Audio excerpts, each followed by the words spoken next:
Have you ever sat in that heavy silence at a family dinner? Here on Bonds and Stories, we retell those moments, honest every day, sometimes controversial. Every story is a mirror. Subscribe, join the conversation, and maybe find a little healing. The wind off Lake Michigan pinched the skin and set every candle on the rooftop shivering. Chicago glittered on all sides, glass and steel, in the slow red ants of traffic winding down Ohio Street. A row of crystal flutes caught the string lights like trapped stars. When the MC handed Ethan the microphone, laughter softened to a hush. To family, to achievement, to he began, grins smooth as cufflinks. I slid a folded bank receipt onto the linen between the place cards. The paper made a dry whisper. The crystal nearest my wrist showed a hairline fracture that traced the stem like an old scar. "If we're toasting," I said, keeping my voice mild, "who's paying the $150,000 you borrowed in my name?" Conversation broke. The city hummed underneath. Ava, pearl dress, steady eyes looked from the paper to Ethan as if she'd misheard a language she knew well. A waiter hovered, unsure where to put the bottle. I tucked the receipt back into my clutch and lifted the cracked glass with 2 fingers. The split line caught the light and made a bright, brief blade. I tasted bubbles and wind. Somewhere far below, the L keened like a long, iron-throated gull sweeping the river. Hours earlier, Hyde Park had smelled of rain on brick and fried onions drifting from the corner stand. My refrigerator clicked and sighed. A magnet held a row of payment stubs, each with the same neat number scrawled in blue, $347. The mug I used for tea had a chip on the lip that fit my mouth like a notch. I tied my running shoes, opened the window. The lake breeze muscled in, carrying cold and the faint metal note of the tracks. I could almost hear my neighbors' kettles coming to boil up and down the building. The phone buzzed 11:47 p.m. "Ethan, tomorrow I'll swing by. Keep it simple when you meet them. And please don't bring up how we used to live." I touched the chip on the mug as if it were a button that could change the channel. The apartment was quiet enough to believe it might. On the counter lay a manila folder bulging with receipts, loan statements, a single pawn ticket for a ring that had spent more time in a drawer than on a hand. At dawn, I ran along the lake, breath of thin frost. The wind came at me head-on, relentless the way some truths do. Seagulls skated on the air. A boy on a rental bike whooped as he stood to pedal, his laughter ripped to ribbons and flung behind him. When the L thundered over the viaduct, my feet matched its rhythm, 2 beats on, 2 beats off, like I was drafting beneath something larger. He didn't knock when he arrived. Just did the quick rap people use when they already have a key to your time. He smelled like cologne and printer ink. His shoes were the kind that never see rain. The soles gleamed. "Hi, Mom," he said, eyes scanning the room as if for microphones. "We need to talk about tonight." "Coffee?" I asked. "I'm good." He sat carefully like the thrift store sofa might stain. "Gala at the Art Institute Whitmore Board Donor Network. It'll help to blend." In this, I tugged the sleeve of my clean cardigan. "It's fine, just no stories about the South Shore place, or coupons." Or, his smile was practiced. "You know, people can be weird, it's business." I thought it was an engagement party. He shrugged. Same room, same people. The kettle began to fuss. He checked his phone. A calendar full of blue squares reflected in his pupils. I set the mug with its chip in front of him anyway. He didn't drink. "Ethan," I said, "we're the same people in any room." "Mom." He leaned forward, palms open. "I'm building something. Don't let the past brand me." The word brand hung like steam. He stood already late. At the door, he paused. "And about the loans, if it comes up, it won't. But if it does, it's complicated. Let me talk." "It's not complicated," I said. "Please." He gave me that boyish half grin that used to get him an extra bedtime story. "Trust me." By evening, the museum's great hall was a long, gleam marble underfoot skylight fading from pearl to slate. White orchids drooped like commas. Strings were tuning somewhere unseen. People said Ava's name the way you say the title of a book you've meant to read. Lydia Whitmore, her mother, moved through the crowd with the ease of someone who had never once looked for a price tag. "Mrs. Hayes," she said, taking my hands as if we were old friends. Her perfume had a wintergreen bite. "Ava tells me you're retired. How marvelous to have time." "Time is something," I said, and she smiled as if we shared a joke. Ethan's laugh came from behind me, bigger than necessary, the way men laugh when they want the room to learn their faces. He was talking about sustainable yields, about index strategies, on-chain about prudence. I stood near a steel sculpture that mirrored the hall in a warped silver wash. In its belly I was stretched tall and thin and curved a stranger with my posture. When I moved, the hall moved too. It made me dizzy. "You're a marvel," Lydia said, still smiling. "Ethan says you've always been very independent." "I pay my bills," I said. "So do we all," she said lightly. Then waved someone down for champagne. The waiter placed a flute in my palm. The glass was cold and smooth. When I lifted it, I spotted the faint whitening near the stem, a fracture running like a vein. I turned the glass a fraction. The vein flashed and vanished. Ava floated in late from a donor call, hair pinned in a knot that made her look even younger. When she hugged me, her cheek was warm, her voice low. "I'm glad you're here." "I'm glad you asked," I said. She slipped a slim booklet into my clutch. "Proposal for the Whitmore Hayes Education Fund," the cover read in sober serif. The haze made the air catch in my throat. "It's an idea," she said quickly, eyes searching my face. "Nothing's public," Ethan said. She softened her voice even more. "He said you'd seeded his first portfolio. I love that." Wind lifted the edges of the floor-length drapes. The room exhaled. I didn't reply. I let the booklet sit against the folded bank receipt, paper against paper, two different weights of truth. Later, on the rooftop, the city was a spill of sequins. A portable heater ticked as it cooled and reheated, a little stutter that made me think of my fridge. Ethan took the mic. The string lights flickered.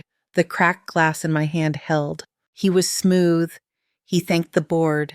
He praised Ava. He nodded to Graham Whitmore, who lifted two fingers off his glass like the Pope of the North Shore. Ethan made a joke about blockchain volatility that landed well. When he lifted his flute, the room lifted with him. That was when the receipt slid from my clutch without a plan and became a blade of paper on the table. Not to shame him, not to make a point, just to stop the air from going any thinner in my chest. After, when the rooftop had emptied to a scatter of cigarette tips and the caterers were peeling linens, I waited by the elevator. The city looked less like a promise and more like a series of windows where people were washing dishes. I could see clear as anything my own sink at home, the chipped mug upturned to dry on a folded towel. Tomorrow, Ethan had texted full of confetti and exclamation points, and see, that wasn't hard, as if a performance were proof of anything. Back in Hyde Park, the radiator clanged once before deciding to be quiet. I set the clutch on the counter and opened it. The booklet, the receipt, the pawn ticket with its perforated edge still rough like a hangnail. I put the pawn ticket under a magnet and watched it hold. Near midnight, my phone lit the kitchen the way a passing train lights brick and quick bars. "Ethan again, I'm stopping by in the morning. Also at the gala next week, don't mention any loans, especially yours." I turned the chipped mug in my hands until the notch found my mouth. Wind combed the trees outside. The L groaned in the distance and then rattled past, urgent, unapologetic. The line in the crystal had looked thin under the lights, almost nothing. The thing about lines is how fast they can spread once they decide to move. I set the mug down, smoothed the paper flat, and underlined the due date in blue. The next morning I woke to the scrape of branches on the window and the radiator's hollow clunk. I brewed coffee and laid out the folder on the kitchen table, pages squared like tiles. The pawn ticket went beneath the magnet again, a small pale flag above the stove. When I stepped into the hallway, Coach Ramirez was lacing bright shoes by his door. "You're late to beat the wind," he said, grinning. "The wind doesn't care about my schedule," I said. "It never does," he said, and jogged down the stairs, the stairwell filling with that chemical hint of new rubber and detergent. On the path by the lake, gulls floated just out of reach, surfing the invisible. The L groaned across the viaduct inland. My feet found the same two-beat pattern breath, fast and even. I thought about the booklet in my clutch, the serif letters making a promise my life had not signed. I thought about the fracture in the glass catching the string lights like a lightning sketch. After the run, I cut across to St. Bridget's, the red brick church with the peeling door, because Saturdays meant a yard sale in the parking lot, and sometimes the tables had exactly what you'd forgotten you needed. Today they had spiral notebooks, unclaimed school supplies from last year, and a stack of canning jars with no lids. Inside the basement hall, women lined folding tables with donated coats. A toddler toddled palms wide, a wobbling moon in sneakers. Near the far end, a young mother with a baby carrier and a crumpled bill stack was asking a volunteer about utility relief. The volunteer, a man with a kind face and a panicked shuffle through his papers, shrugged. They want all the forms online now. Website won't load on my phone. May I asked. The woman turned wary, then open. They moved the income thresholds this month, I said, pulling a pen from my sleeve the way you pull a hairpin. You don't have to print everything. You can photograph your pay stub. But don't miss the date. I flipped a flyer over and drew boxes. Rent, gas, groceries. I wrote $20 buffer between utilities and food. This goes in a jar, I said. You don't touch it unless something leaks. She leaned in the baby, sleeping in a soft O of mouth. No one ever told me it's okay to put a line for buffer. It's not only okay, I said. It's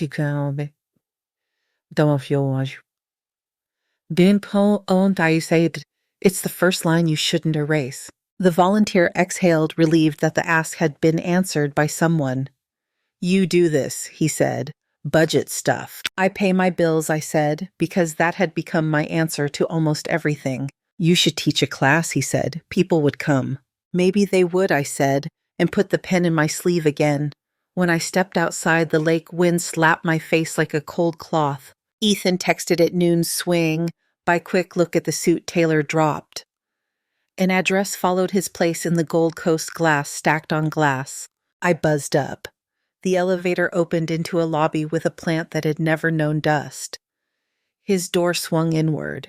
He wore a t-shirt that said Yield Farming in a font that wanted to be funny and wasn't. 2 minutes, he said. I'm late for a panel. His kitchen smelled like citrus and printer toner.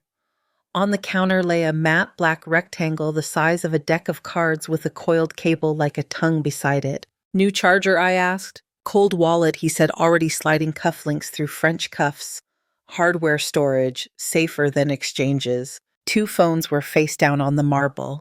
When one buzzed, he moved it to the cutting board, as if the separation of surfaces meant the separation of lives. I wandered to the window. The city below was a grid of wet slate and chrome. In the reflection, I could see his desk, a neat stack of glossy brochures, a trifold with his headshot softened to a friendly blur, and a calendar crowded with blue rectangles labeled Webinar Influencer Roundtable Pitch Angel. You should eat, I said. There's a banana. Banana spike insulin, he said, not looking up. Ava's mother is bringing a tasting menu chef to the rooftop Tuesday. Donor cultivation. Cultivation, I repeated. He smiled in the direction of the mirror. It's a thing. I thumbed the edge of a brochure. Prudent growth in volatile markets, it said. He caught my eye, crossed the kitchen, put his hands on my shoulders the way you do when you want to steady something you think might wobble. Mom, listen, you were great last night. I didn't say anything. Exactly. His smile sharpened. You held the room by not grabbing it. That's a Whitmore move. I don't know any Whitmore moves. Well, you're learning. He kissed my cheek and was gone with a clap of door and a whisper of elevator cables. The tasting was a small theater. Strings of light, a rail of heat lamps, plates that looked like ideas more than food. Lydia asked about residencies in Santa Fe and the lure of Aspen in March. I said Chicago had a way of being enough. A photographer drifted, catching laughter. Graham stood in a loose knot with men who kept one eye on the skyline, as if deals might be written there in light. Ava pressed my hand whenever conversation turned into interrogation, her squeeze a Morse code of reassurance. "Tell me your favorite museum wing," Lydia said, tilting her head as if peering through me to see the answer. "Textiles, arms, and armor. We always give to the collection we love. I like the benches," I said. "They tell you when your knees are tired." She laughed, surprised. "You're refreshing." Ethan's talk turned technical, on-chain rebalancing custody solutions, volatility smoothing. He had learned the phrases like new chords on an instrument and was eager to play them. More than once he said early capital and tapped his glass to underline the phrase. I let the wind wrap my wrists. I could smell the lake, wet coins, old iron. Later, when the plates had been cleared and the chef accepted applause with a small bow, Ava found me at the rail. "Walk me to coat check," she asked, though neither of us wore coats. We ducked into a quieter hallway where the heater noise had a steady humming patience. "Ethan wants to announce the fund at the spring gala," she said softly. "We don't have to. But my father likes clarity. He thinks donors relax when they feel lineage." "Lineage?" I asked. "Roots," she said. She seemed to realize how that sounded and winced. "I mean origin stories. He thinks yours is compelling." "Does he?" "I do," she said quickly. "The way Ethan talks about your seed money." She searched my face. "He said you kept investing even when things were tight, that you bought a rental and refinanced to help him start, that you taught him risk is a tool if you respect it. There are moments when the air gets thinner without changing temperature. I could feel my lungs working harder to pull the same oxygen." "Ethan says a lot of helpful things," I said. She reached for my hand. "If any of this makes you uncomfortable, say so. I don't want—" She stopped. "I just don't want to misname anyone." We stepped back into the wind. The L cried out from somewhere we couldn't see. I skipped the after party and rode the bus home, the heater spitting out the kind of warmth that belongs more to noise than heat. At St. Bridget's again Sunday morning, a different volunteer pushed coffee in paper cups across a table, and the same young mother waved the flyer at me. "It worked," she said, eyes bright. "The site took the photo. And the buffer." She pointed at a jar in the stroller pocket with 4 singles and a handful of coins. "It's little, but it's something." I drew a new box, Snow Days. She smiled like we'd named a star and tucked the flyer into her coat as though it might keep her warm. By afternoon, my apartment held the smell of onions browning and laundry hung to dry. The pawn ticket stared down from the magnet, a modest sentinel. I took the folder to the table and sorted by due date. The check for the next payment was already written. I underlined the number because underlining felt like air. The buzz at the door came at dusk. I wiped my hands and opened. Ethan didn't wait to be asked in. "I have 15 minutes, he said. He didn't sit. He brushed a crumb from his sleeve that wasn't there. "For what?" "For alignment," he said. "Ava mentioned you seemed confused about the fund." She didn't say confused, obviously. Her word was hesitant. "And I get it changes anyway. The point is it's good. It's good for me, for her, for us." "Us," I repeated. "You don't have to do anything. Just don't undercut. Don't say pawn shop like it was a plan. We're past that now." He looked everywhere but at the magnet. I could feel him not seeing it. "Ethan," I said, "where did the first 10,000 come from? The very first." He laughed too loud. "Mom, you know how this works. You move things around. You use what you have." I remember what I had. He stepped closer. The clone was sharp, the printer ink note stronger. "Please, I'm asking for elegance." "I don't speak that language," I said. "Then let me translate." I let him talk until he ran out of words.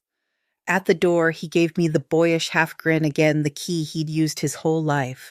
It fit less cleanly than it used to. After he left, I took the chip mug from the rack and turned it in my hands. The notch found my lip. The apartment held its breath. I set the mug down and opened the window, letting the air muscle in. On the counter, the folder looked heavier than paper. The phone buzzed at 11:37 p.m. The light made a sharp rectangle on the laminate. "Mom, I need $60K by Monday. Don't ask, just 2 days. I'll explain after. I read it twice. The L rattled the night iron on iron. In the dark window, my reflection was a faint double me and me looking back. I reached for the folder and pulled free the stack of receipts.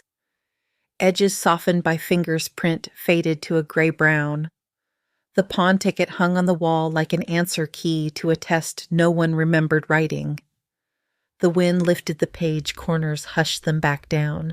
The radiator clanged once as if something inside had shifted and found a place to rest. Monday smelled like rain that couldn't decide. The sky kept a bruise-colored promise above the lake, and then thought better of it. I worked my way through the folder, checked signed lunch dates, underlined a list of calls to make until the clock said I was out of mourning. By late afternoon, a car with soft leather and softer suspension slid to the curb outside my building.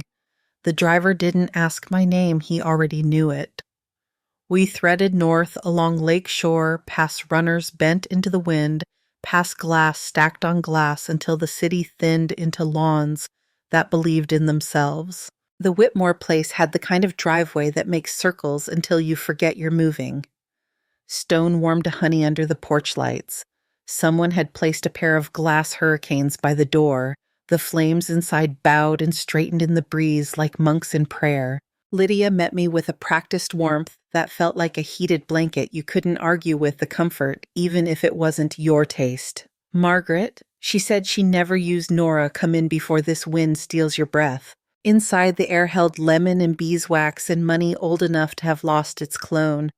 A piano in another room lay open with a piece of Schubert waiting its turn. A long table had been laid in the dining room with linen so fine it looked like fog. The plates were light enough to make you suspicious of your own hands. Ava kissed my cheek. "Thank you for coming," she said. Eyes bright, and then she tucked a strand of hair behind her ear the way a person does when their nerves need something simple to do. Ethan stood by the sideboard, perfect in navy. His smile clicked into place when he saw me. "Mom." "Ethan." Graham poured wine with an efficiency that made ceremony look like prudence. "To good company," he said. "To clarity." Lydia lifted her glass first. I lifted mine and saw in the stem that faint whitening again, a vein of weakness traced through crystal. In this house with this light, the line looked whiter, not larger, just sure. We took our seats. The first course arrived something green that tasted like the color it promised. Conversation opened in a careful fan, the new sculpture in the museum courtyard, winter flights to warmer places, the right week for lilacs. "And you," Margaret Lydia said, after we had found a gear that held. "What occupied your life before you allowed yourself this?" Pause. "Ava says you've always been excellent with numbers." "I counted what mattered," I said. "An art form of its own," Graham said. "If you had to summarize your investment philosophy, just the strokes, what would you call it?" I set my fork down to keep from making music with it. "I pay my bills," I said. "I try not to buy what I can't carry." Ethan laughed too quickly. "She's being modest," he said to the table.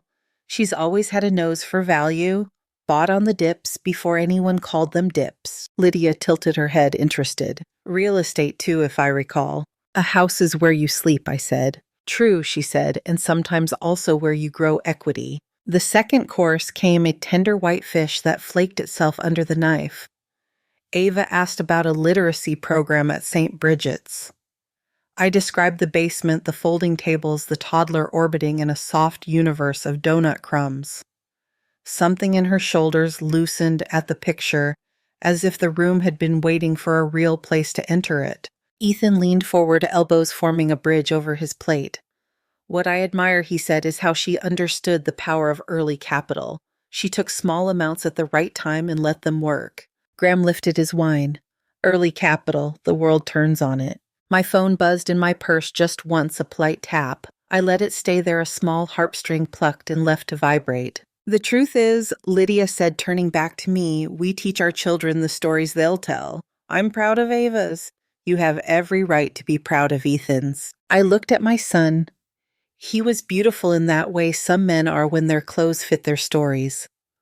A small sheen had gathered at his hairline, the kind that comes from heat lamps and attention. He took his glass and gestured with it as he spoke the way I had seen him do on rooftops and panels, and in rooms with better views than mine. As the glass tilted, the stem caught the chandelier and the fracture whitened, then whiter, a thin line turning into a statement. I reached across the linen and steadying my voice said, "Be careful of that one." He paused, blinked at me, then at the glass, then at the room that watched him watch it. "We'll be careful of it," he said, light, and set it down. The line in the stem stayed bright as a rule. The third course arrived under silver domes that lifted in a whisper. The piano in the next room released a single chord from someone passing by, then thought better of being seen. My phone tapped again, insistence dressed as courtesy. Ava's eyes asked the question. I slipped the purse open and glanced. The screen read Patel SEC Liaison. I slid the phone face down and found my napkin with careful attention, smoothing the fold.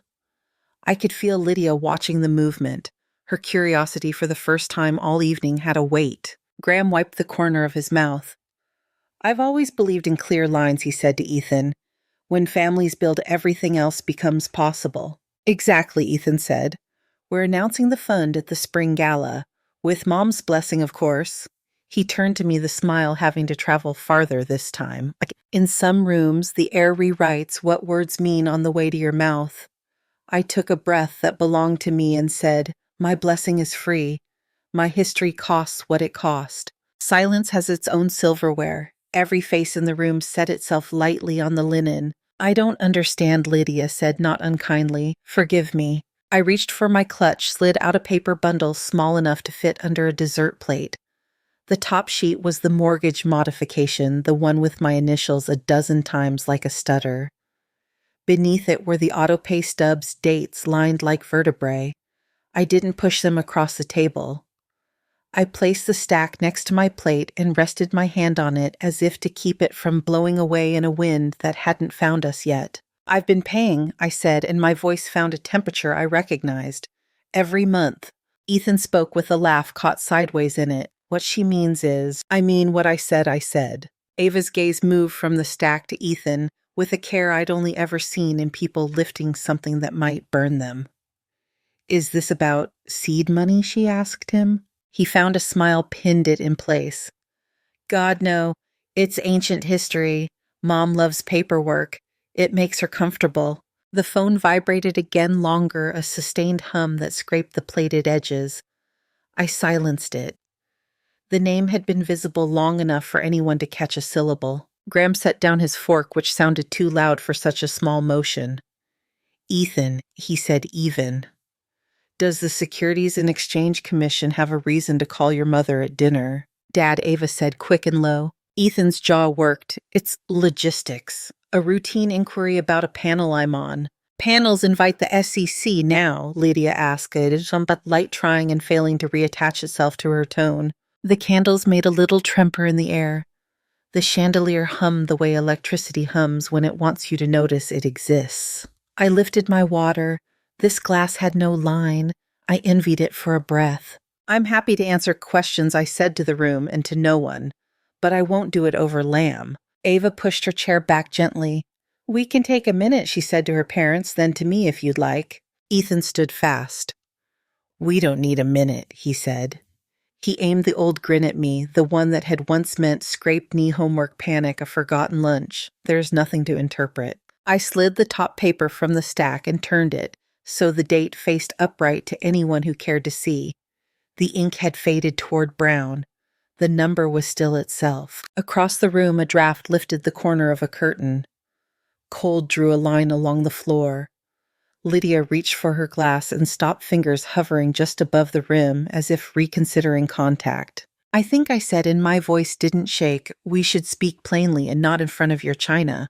Ava nodded once like someone agreeing to the definition of a word. "Let's go to the den," she said. The room exhaled. The piano in the next room released another single note, indecisive in its beauty. Ethan's untouched cracked flute caught the chandelier one last time.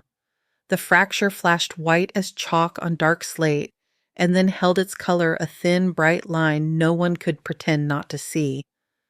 The den had books that looked too clean to have been read, and windows that made the lake part of the decor. A fire hummed behind glass. Ava closed the door with care, the click more polite than final. Lydia and Graham took the sofa like a bench in a courtroom they owned. Ethan stayed standing, a hand on the back of a leather chair as if it were a lectern. I set my papers on this coffee table, edges squared. The glass left a faint cool on the wood. Before this becomes theater, Graham said. Graham said, let's agree on terms. He nodded at Ethan. Do you need counsel for this conversation? Ethan laughed brittle. Dad, please. We're talking about optics. We're talking about lines, Lydia said. Her voice was almost kind. Ava sat beside me, knees together, palms flat on her dress to keep them from shaking. She glanced at the top sheet, then away as if direct exposure might burn. I won't walk through every number I said, but I will name the shape. I lifted the first page. 3 years of payments on money I borrowed in my name to cover obligations that weren't mine. My house was the collateral. Support, Ethan said, reaching for lightness and finding none. My mother has always been supportive. Support is a pillow, I said. This was a wall. Ava's breath made a small sound. She looked at Ethan. Is this the early capital you meant? He opened his mouth, closed it, tried again. It was temporary, a patch. I told you. You told me your mother invested, she said, the DA soft hammer. You told me there was family equity. There is? He said too fast. There was. He pivoted to me. Mom, we agreed. I agreed to pay, I said. I never agreed to pretend. On the sofa, Lydia leaned forward, forearms on her knees, pearls quiet at her collarbone. Ethan answered her question. Ethan's eyes tracked the room's corners like exits might be hiding there. He palmed the cracked flute from a side table, forgot set it back. The line in the stem glowed under the lamp, a white filament. It's not illegal to borrow, he said at last. It's not illegal to be ambitious. He looked at me as if I might nod and make it true. No one spoke. The fire-settled glass ticking in small cooling taps. Outside wind pressed a palm to the windows and dragged it down in a long hiss. My phone vibrated again. I didn't look. Lydia did. Who is Patel, she asked, but it wasn't a question. SEC liaison, I said. Graham's face didn't move. And why is the SEC calling you Margaret? Because I answer the phone, I said. I turned to Ethan. They have questions about trading volume, about flows, about where money started and where it pretended to start. Ethan's jaw bunched. They're fishing. Then the ponds crowded, Graham said. Ava's voice was quiet. Tell me if there were clients. He didn't answer. Tell me, she said again, in the quiet fractured. Some, he said, small accounts. They were people, she said. The fire's hum was the loudest thing in the room. I slid the stack of stubs toward the center of the table. This time I let the pages move. Dates flashed. Numbers lined up like ribs. The pawn ticket sat on top, its perforated edge still rough. Nobody touched it. I can return these to my purse, I said, or I can hand them to whomever asks next. Ava stood. Her chair's legs made a soft scrape. She didn't look at her parents. She didn't look at me. She looked at Ethan, the way you look at a horizon you misread. You asked me to share your story, she said. I did. I put my name with yours. You thanked me for believing. I did. I don't understand what's real. He reached for her hands. You're real. She stepped back. The fund proposal says Whitmore Hayes. Hayes means her, she said, nodding at me. It doesn't mean leverage. Lydia rose too, the room's temperature moving with her. Graham, she said, and he understood all the words not said in his name. He went to the door, opened it, closed it behind him. Do you need a lawyer? Lydia asked her daughter. I need clean air, Ava said. I followed the line of the curtain with my eyes to keep them from filling. The lake lay black beyond the glass, a field of cold metal. Somewhere a train cried itself across the city. I'm sorry, Ethan said, and somehow made the words about himself. This is very unfair. Lydia blinked once slow, as if clearing a mote of dust from her sight. Unfair, she repeated. Ava slipped the ring from her finger, not dramatic, not slow, just inevitable. She placed it in Ethan's palm. His fingers closed on it like the reflex of a newborn. I'm going to say goodbye to the kitchen staff, she said. She left through the side door, the hem of her dress whispering secrets to the rug. Lydia lifted a hand to stop words from forming in anyone else's mouth. "Margaret," she said, "I will have our driver bring you your coat." "I brought the bus," I said. "You will take the car," she said. It was not an offer. We walked together to the side entrance where the wind had a sharper bite. The garage lamps buzzed faintly, a white noise of their own. The cars sat in neat, expensive patience. The air smelled like rubber and the faint sweetness of gasoline. Ethan caught up, voice pitched low for privacy that the concrete refused to give.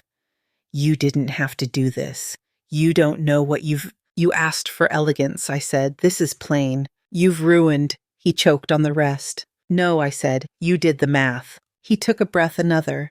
His hands shook. "Just give me time. 2 days. I can move things." The overhead door rattled as a gust pressed against it.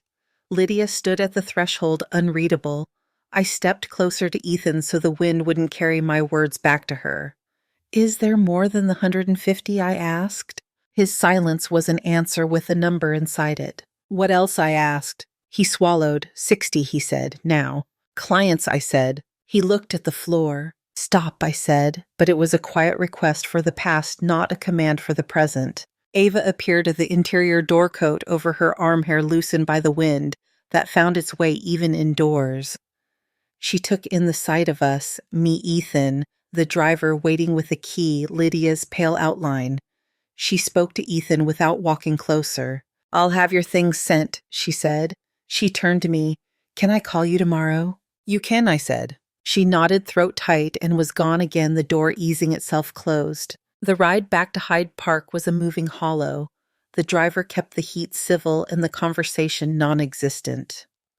The city flowed past in panels. At a light on Michigan, a cello case crossed in the arms of a teenager with a knit cap pulled low. The L roared 2 blocks over my body, counting the beats without trying. Upstairs, the apartment exhaled my smell back to me, onions, detergent paper.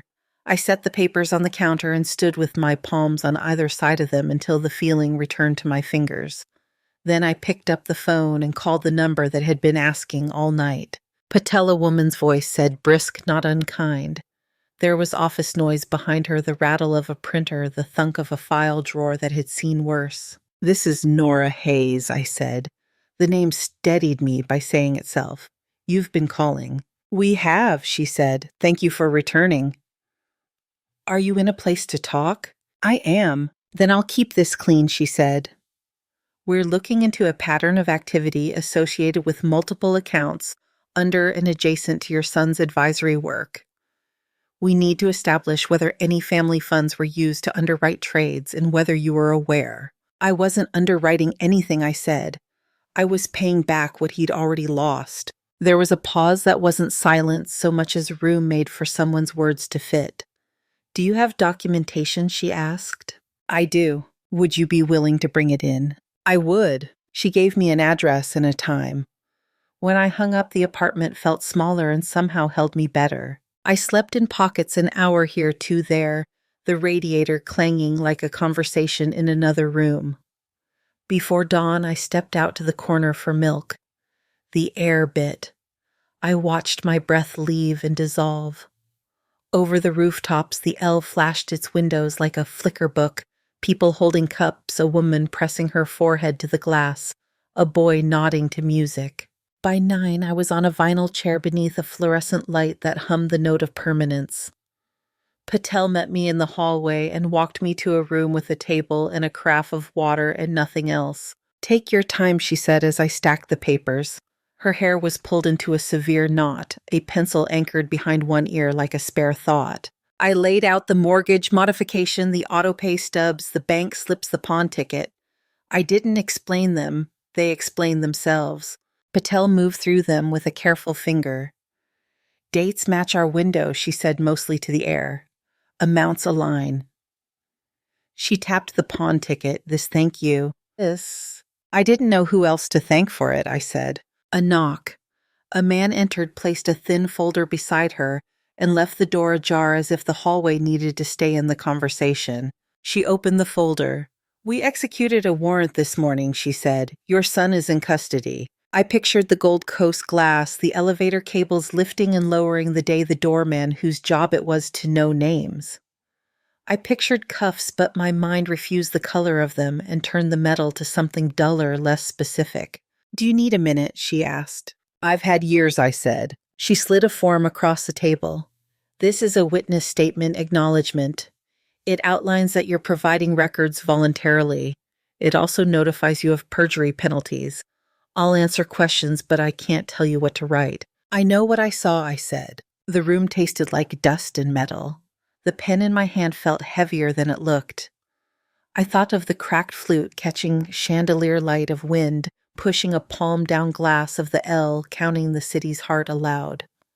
I thought of paper edges softened by fingers and numbers that kept being themselves no matter who spoke over them. I lowered the pen.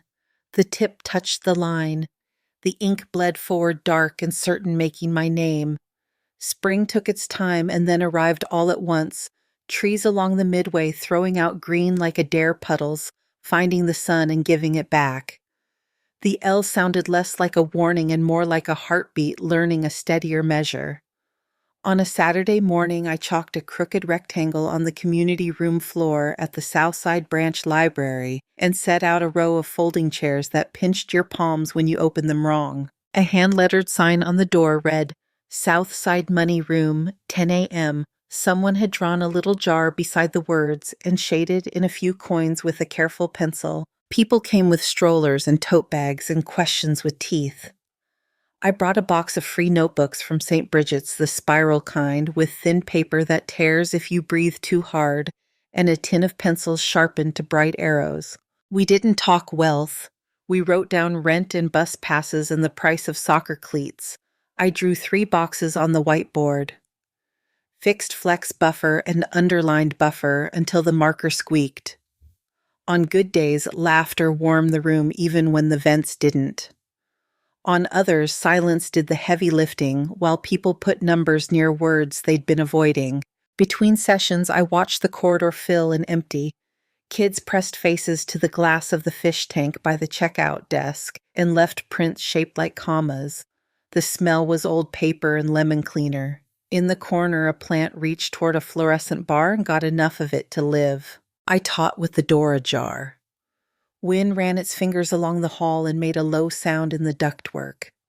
On the table beside the sign-in sheet, a small stack of flyers waited under a chipped ceramic mug now housing a pothos that insisted on living roots in clean dirt vines already hunting for new edges to hold. One afternoon, Lydia Whitmore sat in the back row, wearing a coat the color of cold milk and a pair of shoes that had never met salt. She didn't speak during the session. She watched. When a toddler dropped a cracker, she bent and handed it back without asking anyone's permission. After the room emptied in a slow drawl, Lydia approached with the reserve of someone stepping onto unfamiliar flooring.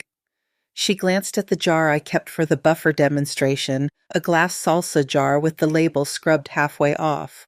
"May I?" she asked, meaning sit. "You may," I said, and pulled out a chair that tried to bite my fingers. "I came to listen," she said. "I heard something better." I kept the marker capped. The whiteboard held today's math, 3 families' lives arranged into columns that made a kind of sense. "What did you hear?" "That people are trying," she said simply. "And that trying is a job." She placed a small envelope on the table and slid it forward. Her name wasn't on it. No one's was. "A pilot grant," she said. "Quiet if you want quiet. Loud if you want loud." "Quiet," I said. She nodded like she'd been expecting that. At the door, she paused. "You called it a room," she said. "It is." Coach Ramirez started showing up Thursdays with a crate of bananas no one asked for and a joke that was either new or told as if it were. He hung flyers at the track and sent me people who knew how to run in any weather but hadn't learned to rest. He looked at the jar the way runners look at a finish line that never stops existing. The pawn ticket moved from the magnet into a manila envelope with the last of the stubs. On the afternoon I made the final payment, the woman at the credit union stamped the receipt with a little drum roll of her hand.